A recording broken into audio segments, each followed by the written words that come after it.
नमस्ते। Last lecture में हमने चैप्टर कंप्लीट कर लिया था और अब हम उसके बाद यानी कि नेक्स्ट चैप्टर नंबर 10 फ्रिक्शन के बारे में पढ़ेंगे। तो लास्ट चैप्टर में इस वर्ड का यूज तो हुआ था, कहाँ पे हुआ था याद है किसी को? फ्रिक्शन फोर्स में हुआ था, टाइप्स ऑफ फोर्स में। तो फ्रिक्शन फोर्स किस प्रकार के फोर्स को कहते हैं? फ्रिक्शन कि जो मूवमेंट को ओपोज करे, यानी कि जो चीज जो ऑब्जेक्ट मूव हो रहा है उसको रोकना, उसको स्टॉप करना, उसको प्रिवेंट करना, उसको कहते हैं फ्रिक्शन। तो इस चैप्टर में हम फ्रिक्शन के बारे में डिटेल में स्टडी करेंगे। फ्रिक्शन मतलब क्या?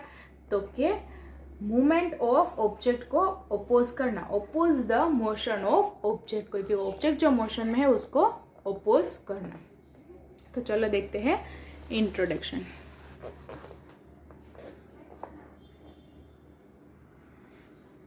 Pick up your sports shoe and observe its outer sole. अपने स्पोर्ट्स के शू लेने हैं और उसके आउटर सोल यानी कि उसके नीचे के भाग को ऑब्जर्व करना है, जैसे कि यहाँ पे दिखाई गया है वैसे। चलो क्या कह रहे हैं देखते हैं। You will find grooves in it. आप क्या देखोगे? आपके जो स्पोर्ट्स शू में जो नीचे का भाग होता है वो क्या इतना स्मूथ होता है, फ्लैट सरफेस होता है? नहीं होता है। वहाँ पे क्या होता है? ग्रूव्स होते हैं, जो क्या हो तो क्या फ्लैट सरफेस नहीं बल्कि थोड़ा इरेगुलर साइज में होते हैं। और इसका काम क्या है? This grooves are specially made to increase the friction between the ground and the sole of your shoe to save you from slipping. ये जो ग्रूव्स होते हैं इसका काम क्या है? ये इसीलिए बनाए जाते हैं ताकि ग्राउंड और आपके शूज के सोल यानी कि आपके शूज और ग्राउंड के बीच में ज़्यादा से ज़्यादा फ्रिक्शन क्रिएट हो सके, क्योंकि जितना ज़्यादा टकराएंगे, जितना ज़्यादा फ्रिक्शन होगा उतना ही ज़्यादा आप इजीली स्मूथली वॉक कर सकेंगे। अगर वो इतना फ्लैट होगा तो आप क्या हो जाएंगे? तो कि स्लिप हो जाएंगे। तो शूज़ के नीचे स्पोर्ट्स शू में वो नीचे ग्रूव्स होने का बेनिफिट क्या है? तो क्या आपको स्लिप होने से प्रिवेंट करना, यानी कि आप गिर ना जाओ, इसी वजह से ऐसा होता है। Friction is the force. Friction क्या है? तो कि एक फोर्स है जो कि हमने देखा। कौन सा force? That oppose the motion of an object, जो ऑब्जेक्ट के मोशन को ओपोज करे यानी कि रोके, उसको क्या कहते हैं? Friction. It slows things down और प्रिवेंट देम फ्रॉम मूविंग। ये क्या करते हैं? तो कि थिंग्स जो मूव हो रहे हैं उसकी स्पीड को स्लो भी कर देते हैं अथवा तो उसे एकदम मूव होने से रोक भी देते हैं, यानी कि फुली एट रेस्ट, पूरा रेस्ट पे ले आते हैं अथवा तो उसकी स्पीड को कम कर देते हैं। It always act in the direction opposite to that of motion. और ये किस तरह से एक्ट करता है, किस डायरेक्शन में? तो कि जिस साइड मोशन हो रहा है उसके ऑपोजिट साइड। मानो कि बॉल इस साइड पे मूव हो रहा है तो फ्रिक्शन फोर्स कहाँ से लगेगा? उसके ऑपोजिट साइड में। It also tends to prevent a stationary object from moving. ये क्या करने के लिए ये क्या प्रिवेंट करता है? तो कि कोई भी स्टेशनरी ऑब्जेक्ट है उसको मूव होने से प्रिवेंट कर देते हैं। मतलब फ्रिक्शन का टोटली मेन पॉइंट क्या, मेन काम क्या है? तो कि कोई भी ऑब्जेक्ट को मूव होने से मोशन ओपोज करना, कोई भी ऑब्जेक्ट का मोशन को ओपोज करना। उसके बाद rub your hand together for some time. अपने हैंड को एक दूसरे के साथ रब करना है, जैसे कि यहाँ पे दिखाया गया है, rub your hand for some time. उसके बाद now place them on your cheeks. अब उस हाथ को आप अपने चीक्स के ऊपर रखो। You will feel the warmth of your hand on your cheeks. आप क्या महसूस करोगे? तो क्या आपके हैंड से वो आप जब चीक्स के ऊपर रखोगे तो आपको फील होगा क्या? तो कि वार्म यानी कि थोड़ा गर्म लगेगा। The friction caused by rubbing your hand together has produced this heat. जो आपने दो हाथ को रब किया उसकी वजह से जो फ्रिक्शन प्रोड्यूस हुआ उसने क्या?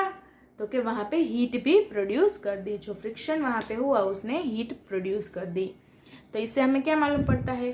तो कि एक तो फ्रिक्शन मोशन को अपोज करता है और दूसरा हीट भी प्रोड्यूस करता है। This proves that friction produce heat. इससे हमें मालूम पड़ता है कि फ्रिक्शन हीट भी प्रोड्यूस करता है। Thus we conclude the following two properties of friction। तो इस दोनों पॉइंट के अनुसार हम दो पॉइंट फ्रिक्शन के बारे में बोल सकते हैं। कौन से? तो कि एक तो फ्रिक्शन ऑलवेज ओपोज मोशन, एक तो वो हमेशा मोशन को ओपोज करता है और दूसरा कि वो हीट प्रोड्यूस करता है। तो इंट्रोडक्शन में हमने just basic information about friction के बारे में अभी जाना। फर्स्ट पॉइंट हमारा है फैक्टर्स अफेक्टिंग फ्रिक्शन। फ्रिक्शन को कौन से फैक्टर अफेक्ट करते हैं। Friction is caused by the irregularities of the two surface in contact. Friction कब होता है तो कि दो सरफेस, जिन दो सरफेस के बीच में हमें फ्रिक्शन प्रोड्यूस करना हो, उन दोनों सरफेस के अंदर क्या होनी चाहिए, इरेग्युलरिटीज, मतलब कि दोनों फ्लैट सरफेस होने नहीं चाहिए। इरेग्युलरिटीज मतलब थोड़ा ऊपर नीचे दोनों की सरफेस में, जब वो दोनों एक दूसरे के साथ कांटेक्ट में आए, उन दो सरफेस के बीच में इरेग्युलरिटीज होनी चाहिए, तभी फ्रिक्शन होगा। If you observe the surface of various object through magnifying lens, they will appear to have a tiny hills and grooves like irregularities. अगर आप सब कोई भी सरफेस को अथवा तो वेरियस सरफेस, ऑब्जेक्ट के वेरियस सरफेस को आप देखोगे तो वो भी किसके थ्रू, तो मैग्नीफाइंग ग्लास के थ्रू देखोगे तो आप देख सकोगे कि वहां पे थोड़ी इरेग्युलरिटीज तो होती ही है।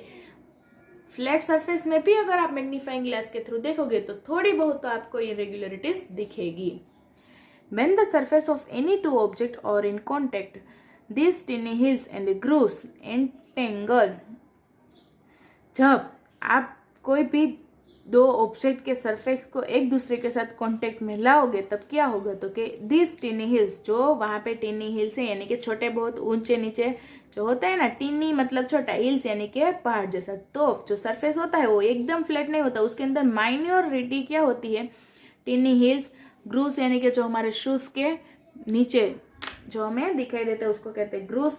तो क्या बोला कि जब दो ऑब्जेक्ट को सरफेस को हम एक दूसरे के साथ कांटेक्ट में लाएंगे तब वहां पे जो टिनी हिल्स और ग्रूव्स है और एंटेंगल और interlock with each other opposing motion. जब एक से दो ऑब्जेक्ट के सरफेस को हम एक दूसरे के साथ कांटेक्ट में लाएंगे तब ये जो टिनी हिल्स और ग्रूव्स है वो एक दूसरे के साथ एकदम इंटरलॉक हो जाएगा, यानी कि देखो यहाँ पे दिखाया गया है बिल्कुल वैसे। इसमें भी इरेग्युलरिटीज है और इसमें भी है, लेकिन ये एक दूसरे के साथ एकदम क्या हो गए तो कि इंटरलॉक। और इसको ज्यादा इंटरलॉक यानी कि अच्छे से दोनों को ज्वाइन करने के लिए क्या करना पड़ेगा, तो कि फोर्स अप्लाई करना पड़ेगा। देखो अभी आएगा, When we attempt to move any one object, we have to apply to overcome interlocking। जब इससे हमें एक दूसरे के साथ इंटरलॉक करने के लिए एक ऑब्जेक्ट को भी मूव करना हो तो हमें क्या जरूरत पड़ेगी, तो कि हमें उसके ऊपर फोर्स लगाने की जरूरत पड़ेगी। On applying sufficient force, the interlocking breaks and the body begins to move। और हमने जितना फोर्स चाहिए उतना फोर्स अप्लाई किया तो वो इंटरलॉकिंग क्या हो जाएगी, तो कि ब्रेक्स हो जाएगी और बॉडी मूव होना शुरू कर देगी। समझ में आया। उसके लिए बेस्ट एग्जांपल एक एक्टिविटी के थ्रू आपको समझाया गया है कि इफेक्ट ऑफ फ्रिक्शन, वो भी अलग अलग सरफेस के ऊपर, on different surface. Activity 10.1 to see the effect of friction on different surface. अलग अलग सरफेस के ऊपर फ्रिक्शन के इफेक्ट के बारे में हमें अभी देखना है। चलो, take a sheet of paper. क्या क्या आपको लेना है, एक paper, handkerchief, hand towel, rectangular piece of glass and wood as a surface and a pencil. Paper भी सभी के पास होगा, कर्चिफ होगी, hand towel, rectangular piece of glass मतलब कि कोई ग्लास पीस जिसका शेप रेक्टेंगुलर हो और एक वुडन जिसका शेप रेक्टेंगुलर में हो, दोनों को एक सरफेस की तरह, मतलब कि उसकी कोई मटेरियल नहीं चाहिए, सिर्फ ऐसा सरफेस जिसके ऊपर हम पेंसिल को रब कर सकें, और एक पेंसिल, इतनी चीज हमें चाहिए। अब क्या करना है, roll the pencil on each surface. ये जितने भी सरफेस आपने ली है इन सभी के ऊपर आपको पेंसिल को क्या करना है, रोल करना है। मतलब कि ये शीट ऑफ पेपर है, इसके ऊपर मैं एक ऐसे पेंसिल को करती हूँ और इसे रोल करती हूँ। रोल मतलब इस तरह से। ये तो हमारी पेंसिल थोड़ी डिफरेंट है, लेकिन जो हमारी नॉर्मल पेंसिल होती है अप्सरा और नटराज की, उसको आपको क्या करना है, पेंसिल को इसके ऊपर रोल करना है। Number the surface in the order in which the pencil rolled easily on them. आपको ये जो इतने हैं आपने सरफेस लिए, इसमें से कौन से सरफेस में इजीली रोल्ड होता है उसके अनुसार नंबर देना है। मानो कि हैंड कर्चिफ में अच्छे से हुआ तो उसका फर्स्ट, अगर वुड में हुआ तो उसका फर्स्ट, यानी कि नंबर क्रम वाइज ऑर्डर आपको किस तरह देना है जिसमें पेंसिल का रोल पेंसिल आप अच्छे से रोल इजीली कर सके उसको आप उससे अनुसार नंबर देना है। Also mention whether the surface is smooth और रफ, और ये भी मेजर करना है कि सरफेस स्मूथ है कि रफ है। तो बिल्कुल इस तरह आपके पास ये सभी थिंग्स अवेलेबल है। आपको ये एक्टिविटी घर पे करके देखनी है, पेंसिल लेनी है और ये सभी चीज लेनी है। सभी ऑब्जेक्ट को लेकर पेंसिल को उसके ऊपर रोल करना है और देखना है कि किसके अंदर इजीली आप रोल कर सकते हो और कौन सा सरफेस स्मूथ है और कौन सा रफ है। बिल्कुल इस तरह नंबर वाइज देना है और लिखना है कि स्मूथ और रफ सरफेस। उसके बाद What do you observe? आप क्या ऑब्जर्व करोगे? You will observe that the pencil rolls must easily on the smoothest surface. आप एक्टिविटी करोगे तो आपको आप ऑब्जर्व कर सकोगे कि जो सरफेस स्मूथ है उसके ऊपर आप रोल इजीली कर सकते हो। That the pencil rolls most easily on the smoothest surface. जो सब्सटेंस ज़्यादा स्मूथ होगा उसके अंदर पेंसिल रोल करना ज़्यादा इजी होगा। उसके बाद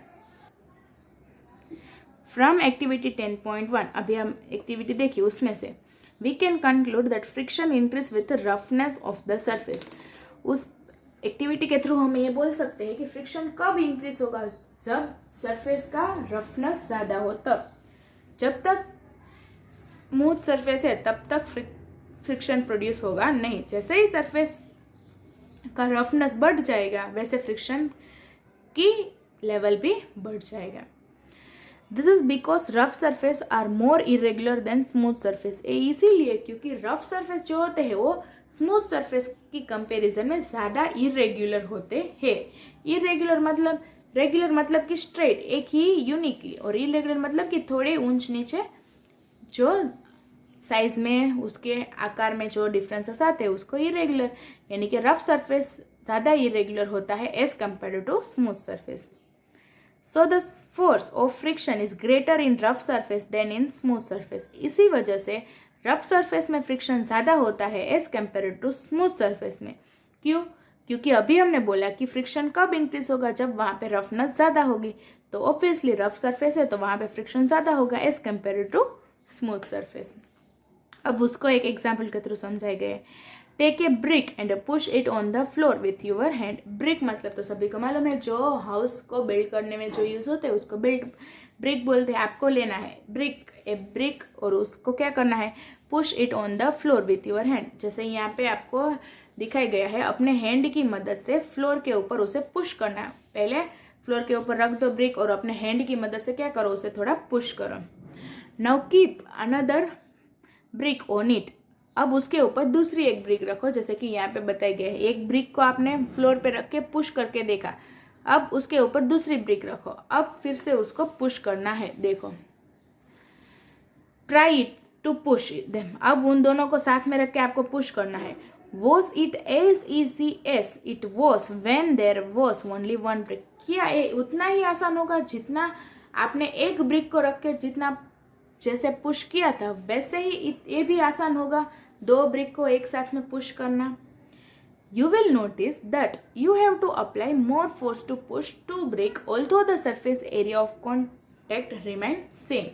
आप ये नोटिस करोगे कि जितना एक ब्रिक को पुश करने के लिए जितने फोर्स आपने अप्लाई किया था उससे आपको इसमें ज़्यादा फोर्स अप्लाई करना पड़ेगा।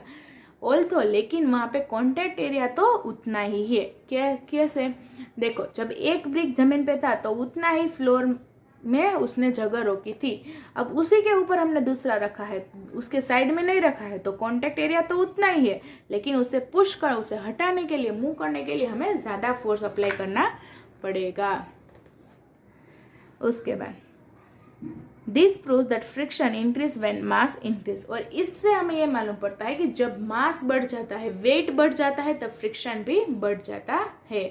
क्योंकि जब एक ब्रिक था तब कितना फोर्स लगा, उसके बाद जब दो ब्रिक थे तो मास बढ़ गया तो फ्रिक्शन भी इंक्रीज हो गया।